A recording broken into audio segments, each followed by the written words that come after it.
for flaps. I know much about it. Oh, you'll be a pilot, yeah?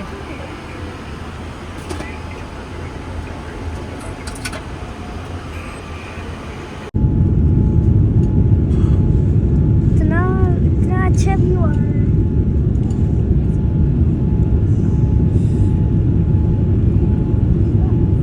अस्सलाम वालेकुम beautiful people, welcome back to my channel. जो आपने मेरी last video देखी उसका ये सेकंड पार्ट है। और अभी है हम बेल्जियम में।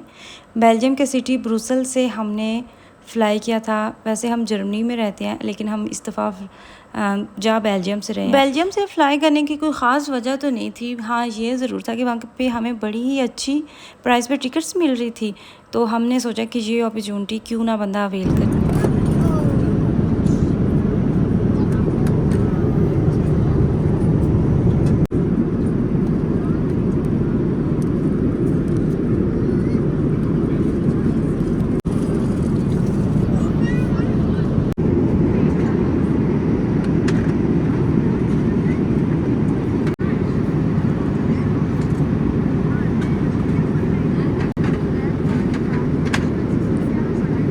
मुझे फ़्लाइट का खाना बहुत अच्छा लगता है। मोस्टली मेरा एक्सपीरियंस अच्छा ही रहा है। तकरीबन कुछ भी ऑप्शन हो ना वो मैं खा लेती हूँ। हाँ, पास्ता इनका जो होता है ना वो नहीं इतना वो ख़ास होता, क्योंकि वो थोड़ा सा कच्चा होता है। और पास्ता ऐसी चीज़ है कि आप वो कच्चा जो है ना वो आप खा ही नहीं सकते।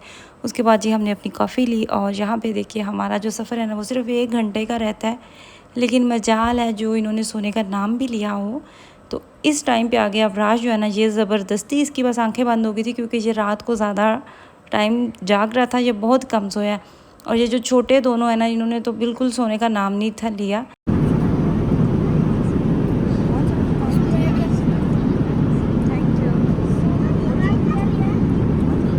बोला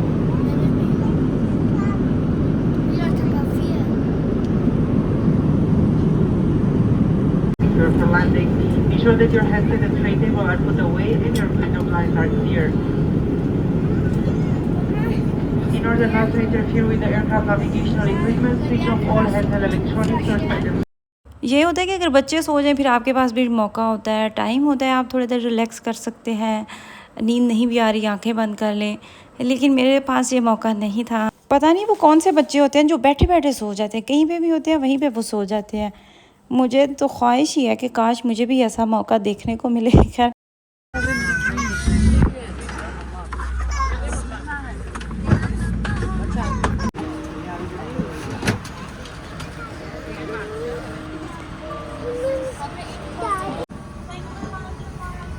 चलो मैं बनाऊंगी।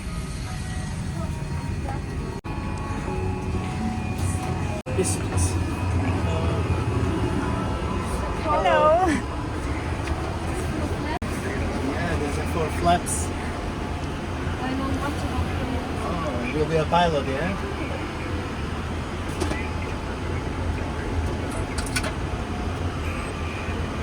Yes. Yeah, of course. You wanna hat? Can you give me that one?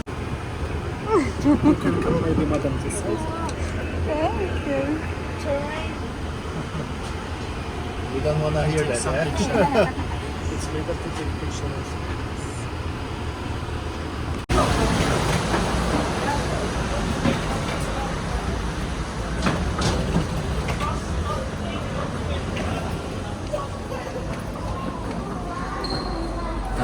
हम जी फाइनली अबू धाबी एयरपोर्ट पे लैंड कर चुके हैं। और यहाँ पे हमारा हाफ़ सफ़र जो है ना वो हो चुका था। आधा मैं इसलिए कह रही हूँ क्योंकि यहाँ पे हमारा 6 घंटे का स्टे था। 6 घंटे हम यहीं पे रहने वाले हैं। और 6 घंटे के बाद जो हमारी नेक्स्ट फ़्लाइट है ना वो मेरे ख्याल से 3 घंटे की है।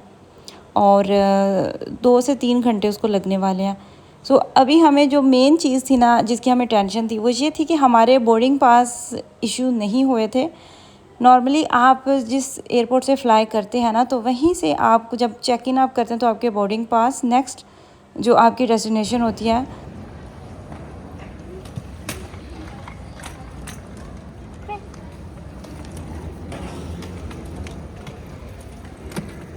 जो हमारी फ़ाइनल डेस्टिनेशन थी वहाँ तक हमें बोर्डिंग पास नहीं इशू किया गया। उसकी वजह यह थी कि जो हमारी प्रीवियस फ़्लाइट थी वो थी इतिहाद एयरवेज़ के थ्रू हम अबू धाबी तक पहुँचे, और यहाँ से जो हमारी नेक्स्ट फ़्लाइट थी ना वो थी PIA की।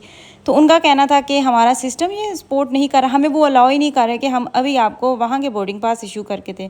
सो आप जो वहाँ पे जाके अपनी जो टिकट है वो दिखाएंगे, इन्फॉर्मेशन कि आप पास जाएंगे तो वो आपको बोर्डिंग पास इशू करेंगे, वहाँ से आपको आसानी से मिल जाएंगे। और जो चीज़ हमें वो टेंशन लगी हुई थी ना वो ये थी कि हमें वीज़ा ना लगवाना पड़ जाए, कहीं ऐसा ना हो कि वो कहें कि आपने एग्ज़िट होना है, एग्ज़िट होकर आप दोबारा आएँ तो आपको बोर्डिंग पास देंगे। लेकिन कोई नहीं, वो टेंशन नहीं थी बनी, मुझे तो वो था ही, लेकिन मेरे से ज़्यादा मेरे हस्बैंड को थी इस चीज़ की परेशानी। और उन्होंने वो मुझे कह के ना उन्होंने वो मेरे भी माइंड में डाल दी कि कहीं मुझे वीज़ा ना लगवाना पड़ जाए। और मेरे में भी माइंड में यही आ रहा था कि हाय मैं 3 बच्चों के साथ मैं क्या करूँगी अगर मुझे वीज़ा लगवाना पड़ गया। लेकिन अल्लाह का शुक्र ऐसा कुछ भी नहीं हुआ। हमने अपने बोर्डिंग पास थी, वहाँ पे हमें थोड़ा सा इंतज़ार करना पड़ा और उसके बाद हम आगे एयरपोर्ट की तरफ। अभी तक जितने भी अरब कंट्रीज़ में एयरपोर्ट पे स्टे हुआ है ना, देखे हैं ना, मुझे उन सब में से जो सबसे खूबसूरत एयरपोर्ट लगा ना वो ये वाला एयरपोर्ट था। बहुत ही खूबसूरत एयरपोर्ट था, इतना बड़ा नहीं था, छोटा सा है, बच्चों के लिए उन्होंने प्ले एरिया भी नहीं था रखा हुआ। लेकिन जो एयरपोर्ट है ना वो बहुत ही खूबसूरत था। नया एयरपोर्ट मेरे ख्याल से इन्होंने ये बनाया, बहुत ज़बरदस्त था। और जो सबसे बड़ी सहूलत होती है ना वो बच्चों के स्ट्रोलर्स अब मिल जाते हैं, जगह जगह पे होते हैं, तो वो आप वहाँ से जाके ले सकते।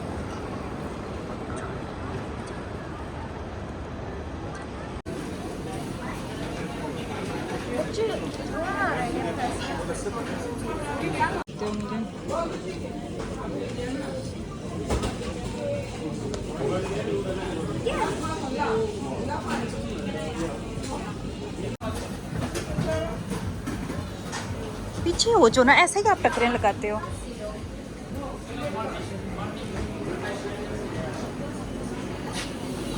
वहाँ पे थोड़ा वेट करता है।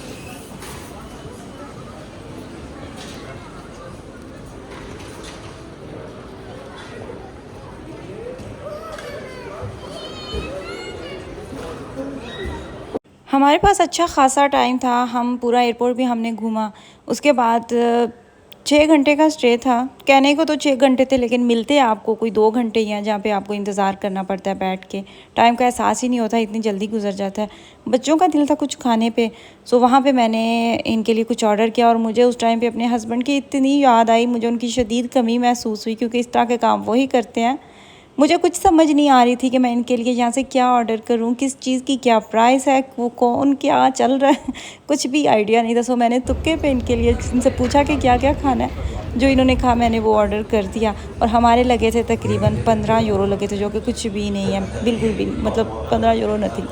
खैर उसके बाद हमने परफ्यूम वगैरह देखे, थोड़ी सी चीज़ें हमने देखी, और हमने फिर इस फ्री टैक्सी का सहारा लिया। इनसे हमने पूछा कि गेट नंबर हमारा था 25, तो इन्होंने हमें फिर ऑफ़र की ड्रॉप करने की थी। अब तकरीबन 1.5 किलोमीटर की मेरे ख्याल से नॉर्मली ये वॉक थी, जो कि हमारा वो बड़ी आसानी से हो गया। सो हमने यहाँ पे राइट ली अपनी थोड़ी सी, और यहाँ पे जो गेट नंबर था ना 25, हम आए और कोई बंदा भी नहीं था यहाँ पे। लेकिन आहिस्ता आहिस्ता जैसे ही टाइम जो है ना वो कम रहा, तो सारे पाकिस्तानी यहाँ पे आ चुके थे, एक भी गैर मुल्की बंदा नहीं था।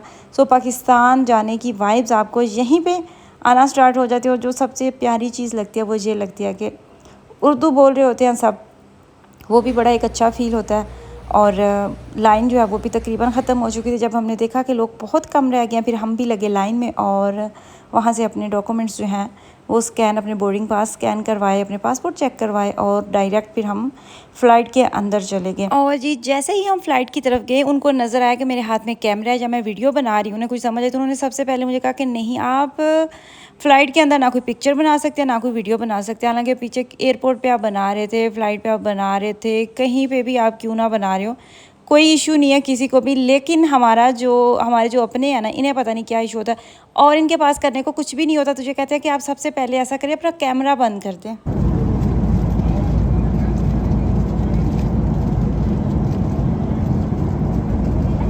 जैसे ही फ़्लाइट के अंदर एंटर हुए तो एक मखसूस सी स्मेल जो है ना वो आई।